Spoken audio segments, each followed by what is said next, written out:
Hello everyone and welcome back to Gran Turismo 7. Today we are back in sport mode for the first round of the Nations Cup, and this is I guess in some ways similar to the Manufacturers Cup races that we were doing earlier in the last couple of videos, but with the Nations Cup, instead of signing up with a manufacturer, we are given different cars for each race. So for this first round we have to drive the Red Bull X2019 Competition, or the 25th anniversary version of the car, which is exactly the same, just has that gradient livery you can see on a couple of the cars on the right there with the Gran Turismo 25th anniversary logos. Quite a popular choice because that was sort of given for free for a while. I can't exactly remember why. How that was obtained. It was probably just a participation award for something at some point. But anyway, you'll see quite a few of those. Anyway, let's focus on the cars and the track that we have today. Like I said, Red Bull X2019, very fast cars, and around Spa, the lap times are just under 2 minutes in these cars. So, you know, they're not quite Formula 1 cars, but they're not really, not too far off. And they are insanely quick, and they absolutely scream when you are putting the power down. So, yeah, get used to this. You'll be hearing it throughout the entire video. But anyway, as always, warm-up goes for about 5 seconds as we warm up the tyres. That's not going to help us at all as we get ready for qualifying, because I don't think tyre temperature is even simulated in qualifying, nor is tyre wear, which makes qualifying a bit of a different challenge to the race itself.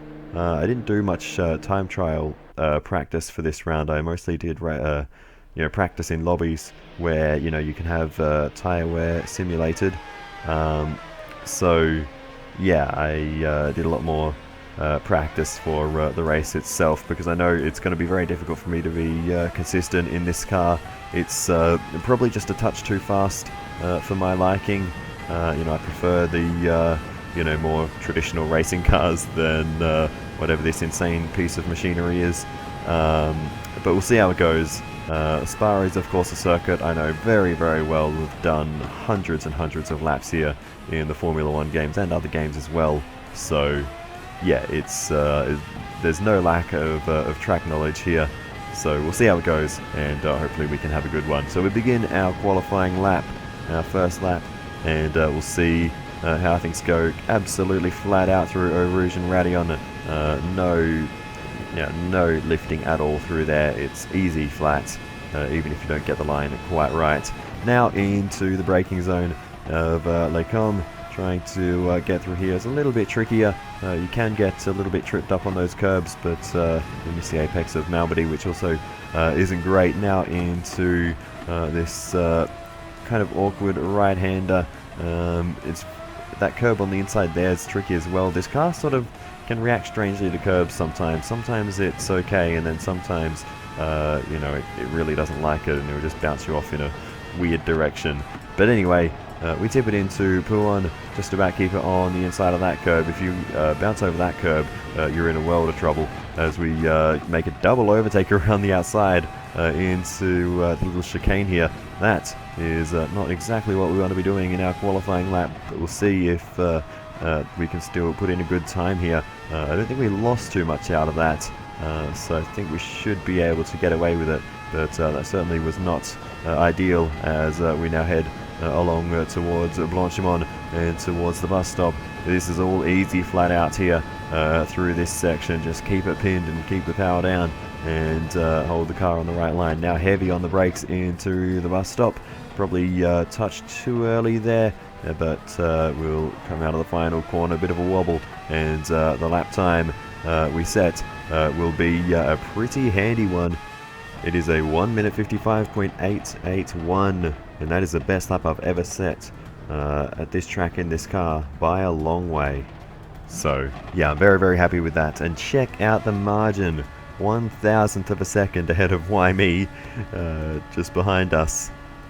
So the appropriate name there was either one on the wrong side of a thousandth of a second, they will be saying.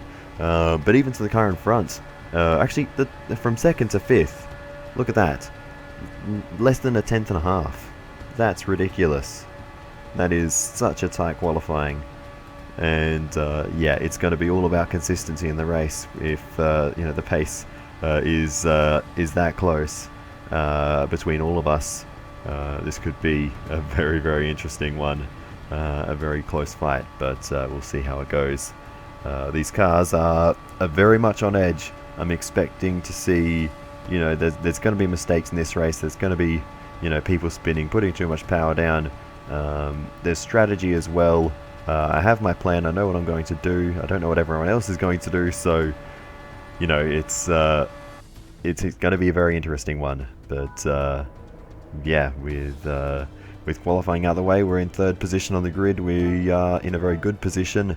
We're going to start on the soft compound tyres, move on to the mediums later with the required pit stop in this race.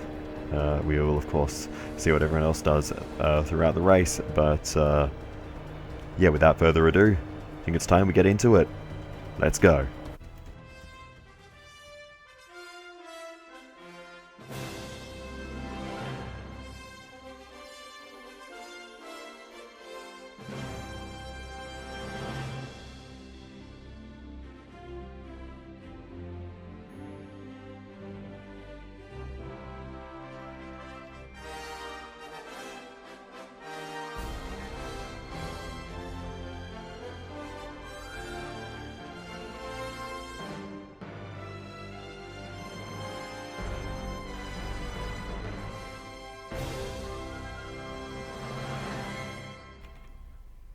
World Series Nations Cup Final 2023/24 Exhibition Series Season 2 Round 1 Circuit de Spa-Francorchamps.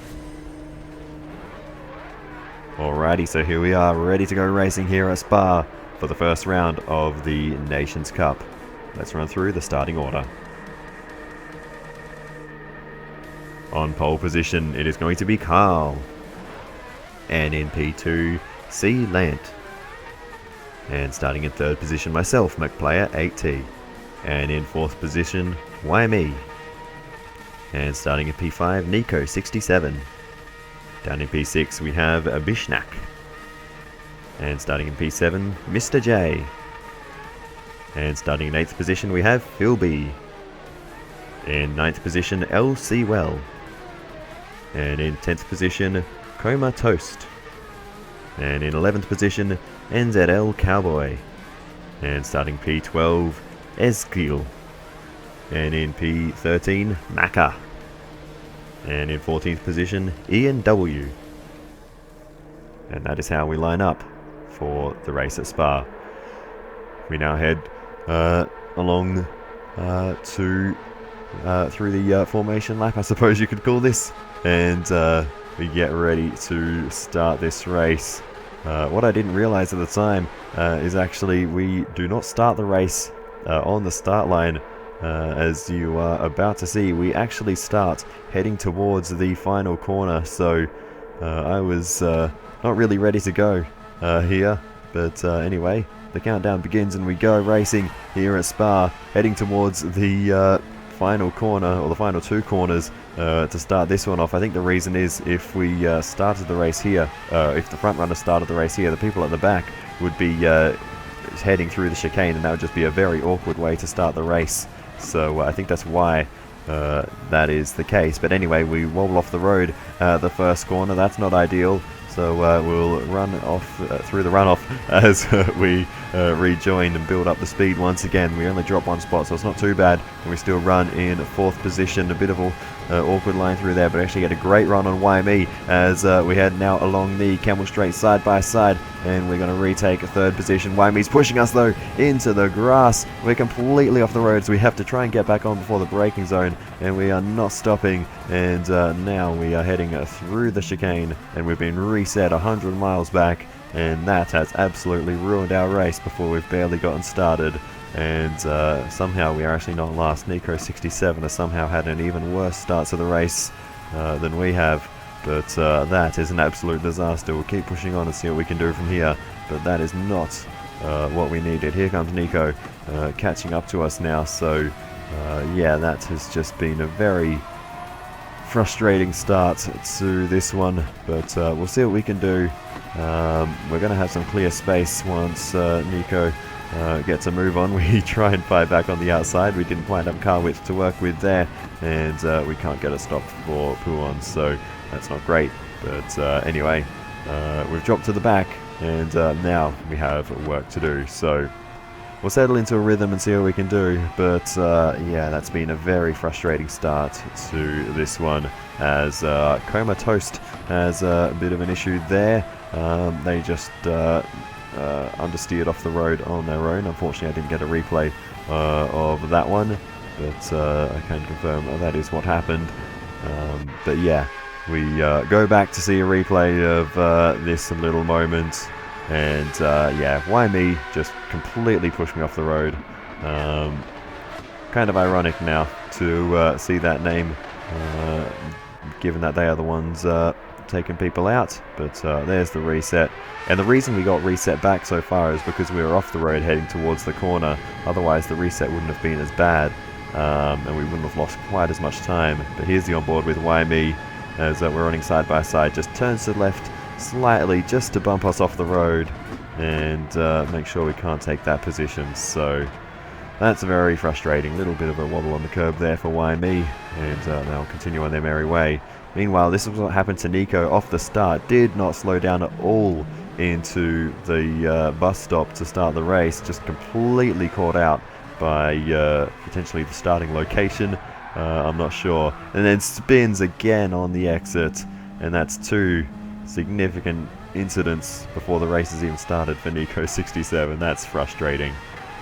Yeah, that's not how you want to get started. And yeah, Nico drops to the back, and well, obviously we saw already re-overtook myself, but anyway, we continue on, and holy cow, that car was a bit slow through there. E&W, not sure what happened there, but they were very slow heading through Eau Rouge and Radeon. But anyway, we continue to push on, and it seems like we have some amount of pace in this race. We'll see what we're able to do, but yeah, we are starting to make our way back through the field as we get past Macca, and we make that move stick, and we're up into 11th position now, so not too bad. We look further ahead, and Why Me is under pressure from Bishnak as they head into the bus stop. Mr. J getting involved as well, as they all stay in line for now as they exit, but Why Me is definitely under pressure. Bishnak into the wall. What happened there? I think there may have been some light contact with Mr. J, but that's a weird one. I don't know how you end up on in the right hand side wall on the exit of the bus stop on board, and this is what we saw of that incident as we were able to get through. But yeah, that's a massive amount of positions lost for Bishnak there, and that's very, very unfortunate. It elevates us into the top 10, so you know, it helps us. Here's the onboard with Mr. J, and we'll see if this is going to tell us anything. Why Me was a little bit wayward in the defense there, and Mr. J gets the switchback on Bishnak, and the contact, if there was any, was so light. I don't know how that resulted in such a violent spin. I mean, there's always the possibility that lag gets involved with these things, or it may have even been that Bishnak just put too much power down, but here it is. Just, I don't know. And if there was contact, why did the car spin that way? I just can't comprehend that incident at all. Usually, if a car spins there, they spin to the left. But anyway, there's the onboard looking rearward from Why Me, with Bishnak just moving across slightly to the left. That's probably the best angle to see, you know, the lines they were taking on the exit. But yeah, that was weird. I don't really know how to call that one. Anyway, We got Mr. J now making the move down the inside of YME, who's continuing to try and move across to defend that one. We saw this play out badly at Dragon Trail with the GTR, but Mr. J is able to make that move, and YME is not able to defend. So, yeah, YME trying every trick in the book to try and hold on to positions. It didn't work on that occasion. Here's the onboard with Mr. J, and is able to get down the inside. It was actually a very aggressive and quick switch to the right to get down the inside. Use all the slipstream possible. A little bump mid-corner there. YME onto the back of Mr. J, but didn't disturb the car, and they continue on.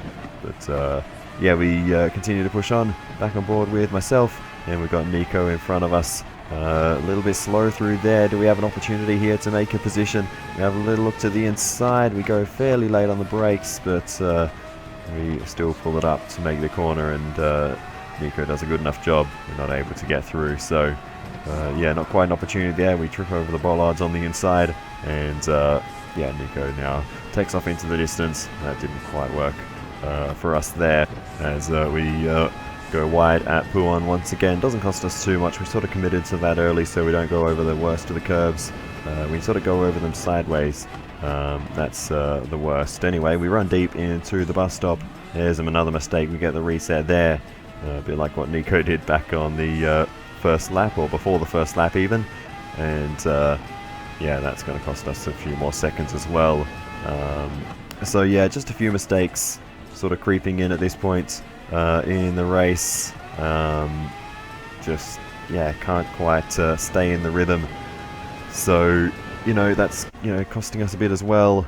Nothing's going to ever be as bad as what happened on the first lap, but that sort of is keeping us out of contention when we make mistakes like that.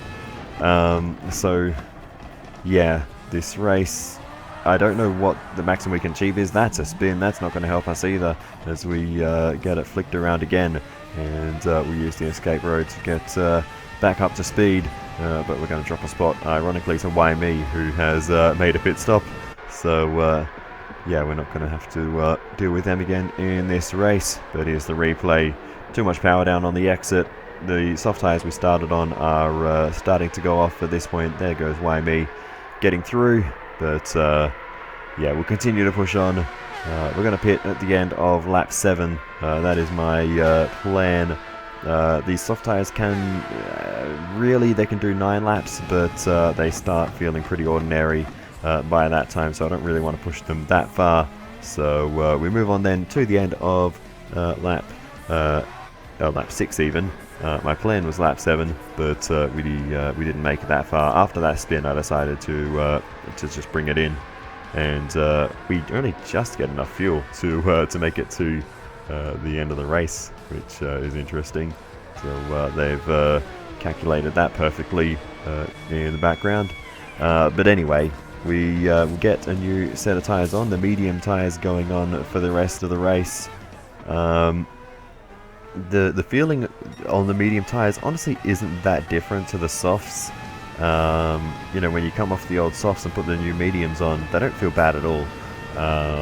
You know, compared to the Trans Am races, where even old softs could sometimes feel better than the mediums, it's not really the case, as we once again take the alternative line through Puon, and now we are under fire from I think New Zealand Cowboy, who goes around the outside. We were very slow on the apex there. I kind of felt a little bit bad for using the additional road on the outside there, so I let that position go, and they'll take 9th position. We drop down into 10th, and I've basically already decided at this point that we're going to go again, as New Zealand Cowboy exits the final corner and spins on the straight into the wall. What was that? Flicks it around again and points to the wall, and that is not how a flick spin should go. Ended up perpendicular to the road, and that is an absolute disaster for NZL Cowboy, as we are now well clear and have been handed 9th position as we begin the final lap of the race. So I don't know if they thought the race ended a lap earlier. Even so, we crossed the line first ahead of them, so I don't know what that was about. but I'm not going to complain. That's given us an extra position. That was way too far along the straight for that just to be caused by regular wheel spin off the corner. But anyway, we look now to the leader, and it is Carl, who started on pole position, who is going to cross the line to win. Great drive, and a fair way ahead of the second place runner, C. Lant, making their way around the final corner, and they will cross the line in second position. In third we have L.C. Well, and they'll come across the line to take the final spot on the podium. And then in fourth, why me, just missing out or not, because Sewell has been given a penalty for not making a pit stop. So that's a 1 minute penalty, and now everyone behind is going to be taking advantage of that and gaining a free position across the line. This lot are a long way ahead of me, so I'm not sure if I'll actually be within a minute to gain a position out of that, but we'll see as we watch everyone crossing the line. Someone running a bit wide there in the background, but you can see as the cars just, the next position ahead of me in what will eventually become P7, crossing the line as I'm still heading towards Blanchimont. That is the gap that we have just to the next car. But anyway, we head into the bus stop for the final time, and we'll see if we are within a minute to gain that extra position. And as we cross the line, we are, thankfully, by just 0.3 of a second. Talk about fine margins. We spoke about fine margins in qualifying. There's one in the race against a car that was a minute up the road. But anyway, that is race over. And yeah, I mean, we get the P8, but that's still overall a pretty disappointing result. I was hoping for a bit more than that coming into this one, especially starting in third position. But I knew the pace was going to be on from everyone, so it was always going to be tough, especially with all the incidents. The consistency for us just wasn't there. We get 8 points, which isn't great. The winner only 11, so it wasn't a high points scoring race, this one. So yeah, that's a little unfortunate, but I've already decided at this point I'm definitely going to go again. I'm not satisfied with that result. And with only 8 points against our name, we can't really go backwards by going again. I know I can do better than 8th position. So, yeah, we'll see. We'll see how it goes. We lose a bit of our DR and SR after that one, which is unfortunate, but that's just the way it goes. Yeah, just too many mistakes. Getting taken out on the Camel Straight didn't help. Cutting the chicane too quickly was my fault. But yeah, just frustration after that one. So, like I said, we're going again. We'll go straight into qualifying for the second race, and hopefully we can replicate what we did in the first one, because I was over the moon with that lap time. So if we can do another 55, I will be a very, very happy chappy, and that will certainly lift my mood after that previous disaster. So, oh, hang on, I think we're going to find ourselves in a bit of an issue here on a pit exit. I think we're inside of another car, so let's hope that that doesn't do anything silly as we come out of pit lane, and we're still occupying the same space in the universe. Let's get out of here, and running side by side up towards Eau Rouge, bouncing ping pong between the car and the wall, and oh my goodness, we've seen me rear-ended into the next dimension, and that was violent. Thankfully, we only have light damage for these races, so that the damage will fix itself, but our car is stuffed. Look at that in the bottom left. Engine damage, the rear end of the car is completely stuffed, and even the front end.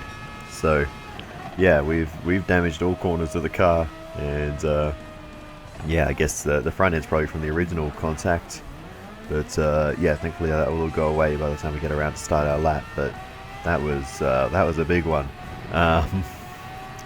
So yeah, let's note that one down for the race. Don't go side by side into Eau Rouge. That's not going to work. But anyway, let's get the rest of this outlap done, and you can see now the car's gone back to normal, so we're alright to push on, and we'll focus back on qualifying. We actually move straight on to our second flying lap. The first one was no good. I mean, it was okay, but it's got us down currently in 8th position, so yeah, we do need to find some improvement on this second flyer as we head up Eau Rouge and Radion once again, and slingshotting our way through there nicely now along the Camel straight towards Les Combes. We'll see if we've gained any time in the first sector. It is green, so we have done that slightly better than before, but this middle sector is really the key to lap time. It's such a long sector, so you know, this is where we can make up a lot of time. We got through Les Combes and Malmedy a bit better than on our first lap, I think, as we get through the long right-hander. Not so great through there. Into No Name, decent enough through there. Probably could have carried a touch more speed, but regardless, we're keeping it clean, and that's half the battle. Into Pouan, and well, there's a bit of an issue there as we tries to squeeze to the inside. We just about get away with that, but we are you know, having some adventurous qualifying laps. You know, on both laps actually. You know, our Q1 or our race 1 qualifying and our race 2 qualifying, we've had some adventures. So we'll see what we can do now throughout the rest of this lap. No traffic ahead at this point, so we can just push on safely to the end. Only 2 meaningful corners left as we are absolutely flat out through Blanchimont, and this slightly tighter left-hander still absolutely flat out. So it shows the downforce these cars have as we're late on the brakes and get the braking just about perfect there into the bus stop. Missed the second apex slightly. We're a bit wide out onto the exit curb, but that was nice enough through there, and we cross the line. It's a 55.2. Nice. That puts us once again up in P3, and we had to do that lap time to get there. This is a tough field. A C-rated driver, CC, on pole position. That is Log Rocks. Not even finished yet, but whether they improve or not, it doesn't matter. They've got pole position. And a DA driver, then everyone else DS. I don't even know if I mentioned that actually, that we have a DS ranking now, but you would have seen it anyway. And then another C-rated driver way down at the back at Beers Buds, way down there, yet to finish their lap. So yeah, it's interesting. I don't think I've raced against C-rated drivers yet, so yeah, it's going to be an interesting one. So without further ado, I think it is time we get into it. This is going to be a much higher point scoring race, 18 points for the race winner. All we need to do is basically finish, not last, to just match the points we got from the previous race. If we can get anywhere in the top 10, I'll be pretty happy. So yeah, we'll see how it goes.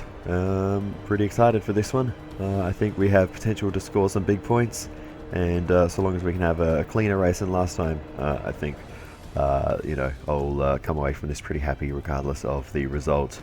Just want to get through and you know, do the best job that I can. So that is the target, and yeah, let's hope this goes well. What else was I going to say? A couple of familiar names in this one. Nico67, Why Me, and Mr. J were all in the previous race. So yeah, we'll see how they go. But without further ado, let's get into it.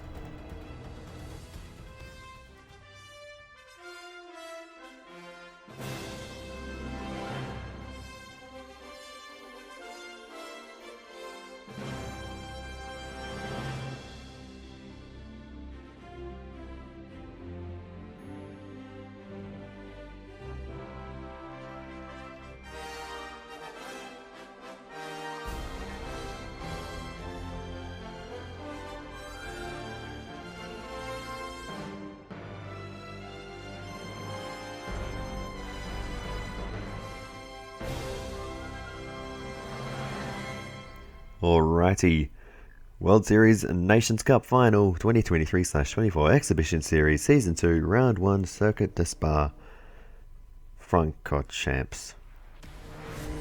Alrighty then, so here we are on the grid, ready to go racing at Spa once again for attempt number 2. We're all flashing the headlights, ready to go. So let's run through the starting grid. On pole position, it is going to be Log Rocks. And starting P2, Cole Trickle.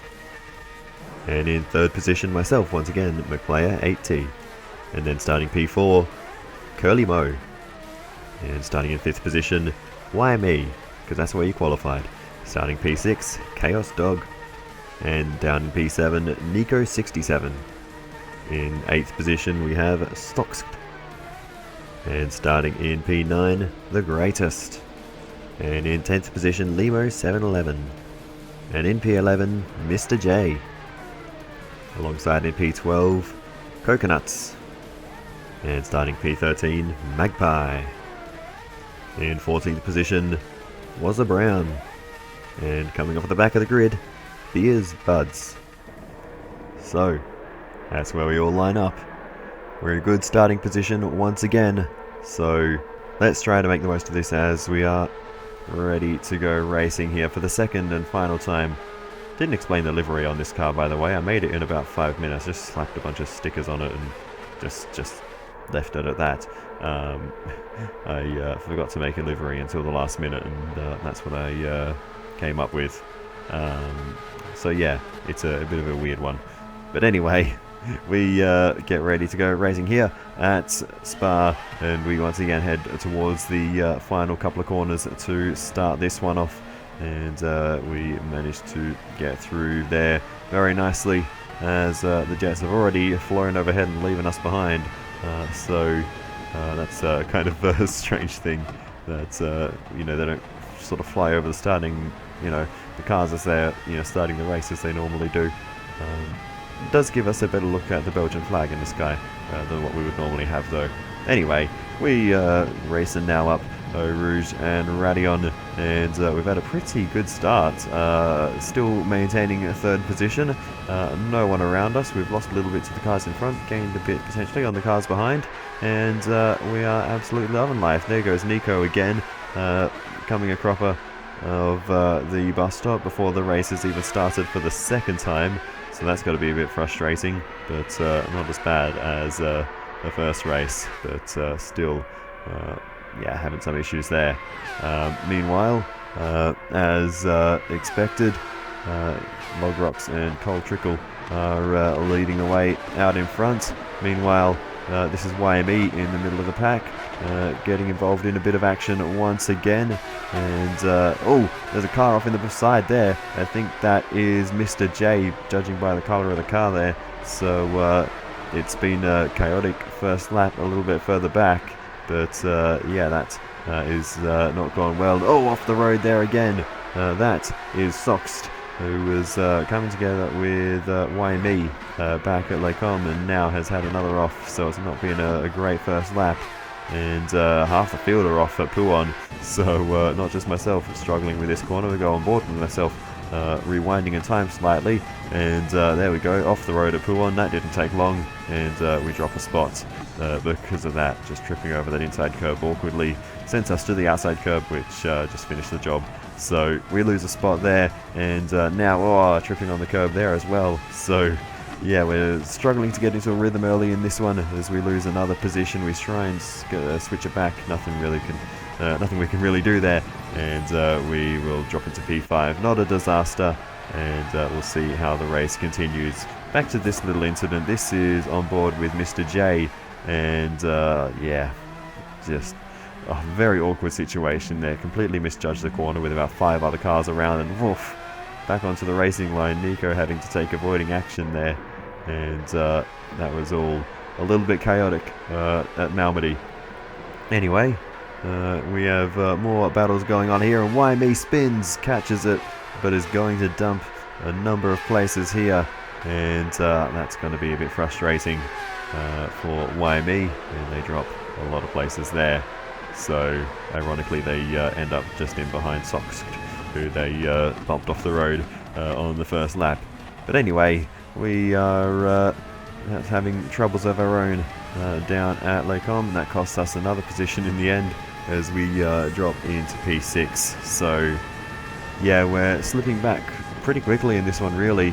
We're only on lap 2 of the race, and we've already dropped 3 places. So it's not been a good start, but you know, I just want to get into a rhythm. We're under pressure from the Zebra Man himself behind us, Limo711, and that car, if it doesn't give you a headache, it looks pretty cool.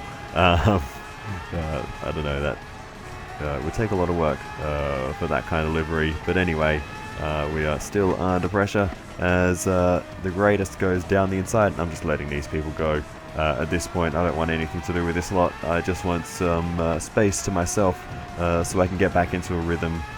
Clearly, right now, I'm not. So, yeah, I want to, not be under any pressure. So they can all go ahead and push on, and I'll try and get myself back in order because, yeah, right now I'm just not in the zone as we are potentially going to get this position back from Limo 711.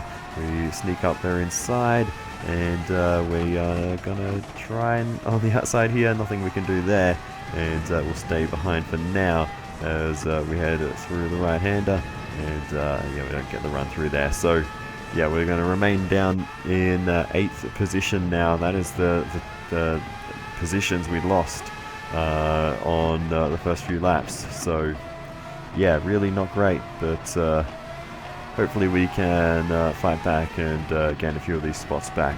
So as we head through No Name Corner, we're tucked in right behind Limo still. So, you know, we definitely have the pace with this slot as Beers Buds is ghosted there.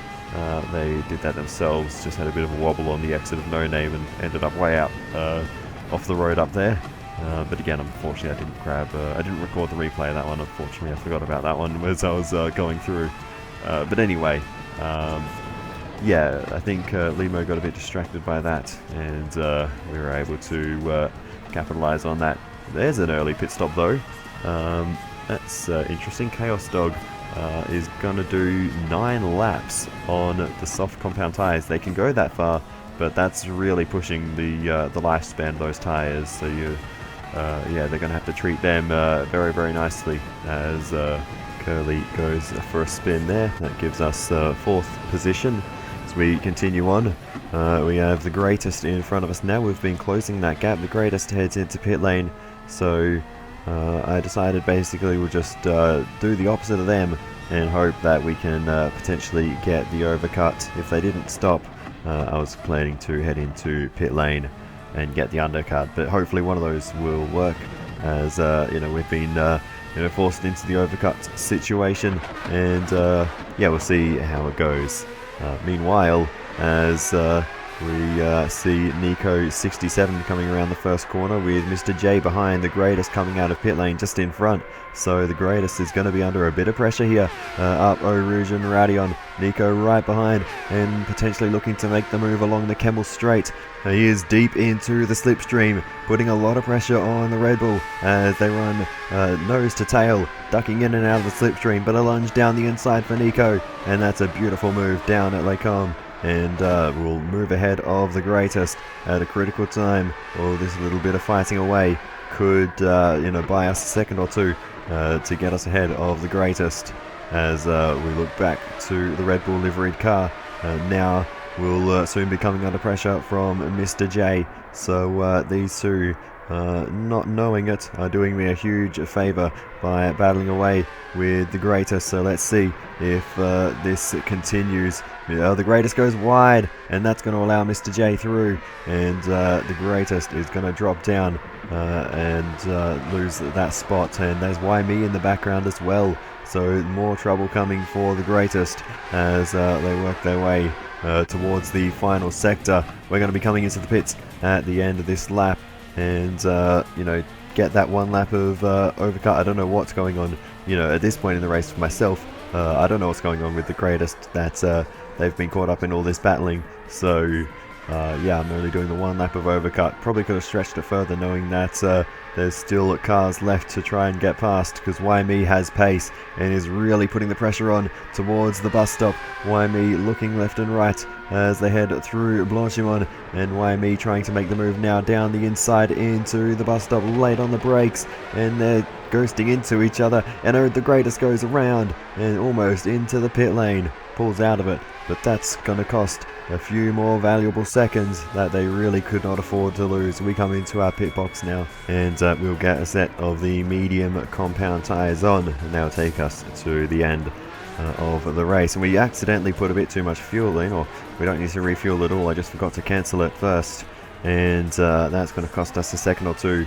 There goes Why Me. Where is the greatest? They're still behind us, I think, and we do emerge in ninth position. So we have managed the overcut on the greatest, but there's still plenty left to play out. So yeah, we'll see how the rest goes. But anyway, we're on lap 8. We've emerged from the pit lane in ninth position. So 5 laps to go, and we're of course now on the medium compound tyres. We do have to watch out if anyone behind us is on the softs. They are going to have a better pace. Of course, we can't really tell what tyres they're on, you know, while we're here in the race. So it is all just sort of guesswork. But we'll see how it goes as the greatest, sorry, not the greatest, as Why Me gets past Mr. J there.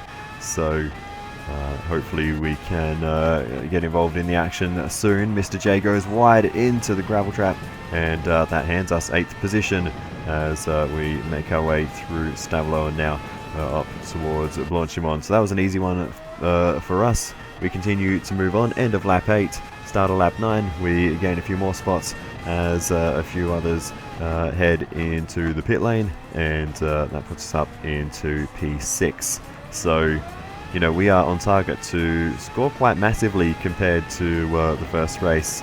Like I said, we only just needed to finish basically to match the points haul from the previous one. But we're under pressure. We have Limo trying to go around the outside as we head into Blanchimont. We tried to give them as much space as possible, and they make the move around the outside. Nicely done there. That's not an easy one to pull off. You need the cooperation of both cars, and we were able to do that. Go wide though at the bus stop. A little bit of avoiding action there for us, but ultimately we couldn't get the run. You know, having to turn sharper to try and avoid them coming back onto the road sort of spoiled the run for us there. So that's a little bit unfortunate. But yeah, Limo's got the pace at the moment, and yeah, we are still sort of settling in, I guess, on the medium compound tyres. So yeah, as we head up the hill once more, and through Eau Rouge Radion now along the Kemmel Strait. We're in the slipstream, but not really close enough to be thinking about anything towards Les Combes and Malmedy. We go deep then, as we are going to take this a little bit more slowly than before. We don't get the reset this time, as we made sure not to gain any time off the road, but that's frustrating to make that little mistake again. But we continue to push on. Bit of a wobble on the exit there of No Name, and the greatest gets past us as well. So a few mistakes slipping in towards the end of this one as we go wide at Pouon once more. And yeah, we are just letting things slip just a little bit. Further up the road, we look to Limo, who looks to have P5 in the bag at the moment, as they head through and off the road, and that's a mistake they could ill afford. This is the penultimate lap of the race, and the greatest gets through to take 5th position, and yeah, that's unfortunate for Limo, and they throw it away with just over a lap to go. We go on board with Limo to see exactly what happened, and that was really weird. They just turned into the corner and kind of just stopped turning. The greatest skimming through there. But we will slow things right down to see exactly what happened, and I think I know what it was. If you watch the trajectory of the car, right as they hit that bollard, the car just goes straight ahead. And when you, in cars like this, when you hit the bollards with the wheel like that, there is a chance that your car gets launched into the air. We can't see it. It only shows on your own screen in online races. You can't see when it happens to other people. Their car just stays flat on the ground. But I think that is what happened. It looks very much like that that kind of trajectory. If you watch the car, they finally do get it straightened out once they're in the gravel. The car's probably landed by this point, but the effects of those bollard launches can be very extreme. And I actually put a clip on screen now from Le Mans in the Porsche Le Mans car, and you can see here, bollard whammo straight into the wall. And that was my own driving in that situation. So don't mess with those bollards. They will ruin everything. So, you know, that is what I think happened. They probably had something like that, maybe a bit less extreme. But anyway, We focus now to the leader, Log Rock's domination here at Spa. Fantastic drive. Long way back, just going through Blanchimont now. We have the second place runner. It shows the distance to the leader. It's just insane. Nonetheless, it has been a decent drive from Cole Trickle, and they will come across the line to take second position here at Spa. Back to third place. Chaos Dog, that early pit stop that we saw, getting rid of the mediums on lap 3, has made those soft tyres last to the end without incident. That is a decent drive there as well. YME will bring home fourth place, a bit further back from where they were in the first one, but will probably be worth more points in this lobby. And there's a change for fifth position, and Limo's taken it back at the final corner ahead of the greatest, and will cross the line in P7 for a slightly improved result. A spinner there at the end as Coconuts goes for a 360, and that will give a position to Nico67 across the line. And wow, that is a few changes at the absolute last minute, as Mr. J is absolutely trying to chase down Wazza Brown. Not going to happen though, and Magpie back in 13th position will not make the checkered flag, but will of course still record that position. But here's a replay of what happened down at the final corner. It was the greatest who went too deep in defence, and the Zebra liveried car just able to sail around the outside. And nice move from Limo there to grab fifth position back once again. So yeah, that was a good bit of driving there to get that move done around the outside of the final corner.